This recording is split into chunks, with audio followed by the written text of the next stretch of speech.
కాలేజీకని చెప్పి బయలెల్లే కుర్రాడు bus స్టాపులో pose చూడు. సెల్లు సేత పట్టుకొని స్టిల్లు కొడుతూ వాడు అమ్మాయిలెంట పడతాడు. మార్నిసు సినిమాకు రమ్మంటూ వాడు సెల్లులో మెసేజులే పంపుతాడు. అయ్యో విలువైన కాలాన్ని అయ్యో విలువైన కాలాన్ని వెలిగించే చదువునే గంగాలో కలుపుతున్నాడు. విని నమ్మి చదివించేటి కన్నుల ఆశల్ని కృంగాలో తొక్కుతున్నాడు. ఆలకించండి రా రింగుటోను, భలే సౌకర్యం ఉన్న సెల్ ఫోను. వాడే తీరు మాత్రం మారితేను, మన బ్రతుకు హరిశ్చంద్ర కాటిసీను.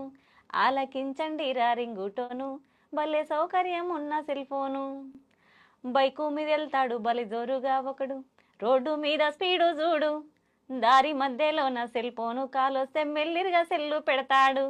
సెల్ ఫోను స్విచ్ అయినా ఆపేసుకోడు, పక్కన బైక్ ఆపి మాట్లాడుకోడు. వీడు ఎక్సులేటర్ పెంచి అయ్యో ఎక్సులేటర్ పెంచి ఎదురొచ్చే లారీకే ప్రాణాన్ని బలికొంటాడు. వీడు కట్టుకున్న దాని పసుపు కుంకుమ చెడిపి ముండ మోపిగా మారుస్తాడు. ఆలకించండి రా రింగుటోను, భలే సౌకర్యం ఉన్న సెల్ ఫోను. ఈ సెల్ ఫోను పుణ్యాన యువతరంలో నడత పెడదారి పట్టిపోతుంది.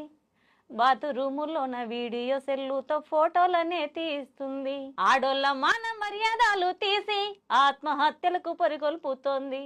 అయ్యో దూరాల్ని తగ్గించి చిటికేల్లో కబురంపే సాధనమురా సెల్లు ఫోను. విపరీతాలకు దారి తీసేటి మనసును అదుపులో పెట్టుకుంటేను. ఆలకించండి రా రింగుటోను, భలే సౌకర్యం ఉన్న సెల్ ఫోను. వాడే తీరు మాత్రం మారితేను, మన బ్రతుకు హరిశ్చంద్ర కాటిసీను. ఆలకించండి రా రింగుటోను, భలే సౌకర్యం ఉన్న సెల్ ఫోను. సూపర్ అండి, నిజంగా థ్యాంక్ యూ మేడం. ఎంత చక్కగా పాడుతున్నారు. అసలు అసలు ఏం చెప్పాలో కూడా నాకు అర్థం కావట్లేదు. నిజంగా ఎంత మంచి ఈ పాట ఎవరు రాశారు అసలు? ఈ పాట రెల్ల సింగరు జానకి రామన్న అని ఖమ్మం అన్న పాడాడు సాంగ్. ఇది ఒక తన ఛానల్లో. ఇది నాకు మంచిగా యూజ్ అవుతుంది. నిజంగా ఎంత ఇన్ఫర్మేషన్ అయితే మన మొబైల్ గురించి ఇవ్వచ్చో, మన లైఫ్ ఎంత రిస్క్ లో పడుతుంది, దానివల్ల ఎంత ఉపయోగం ఉందనేది టోటల్ ఇన్ఫర్మేషన్ అంతా పాటలో తెలిసిపోతుంది. హరిచంద్ర కాటసీన అంటే శ్మశాన వాటిక.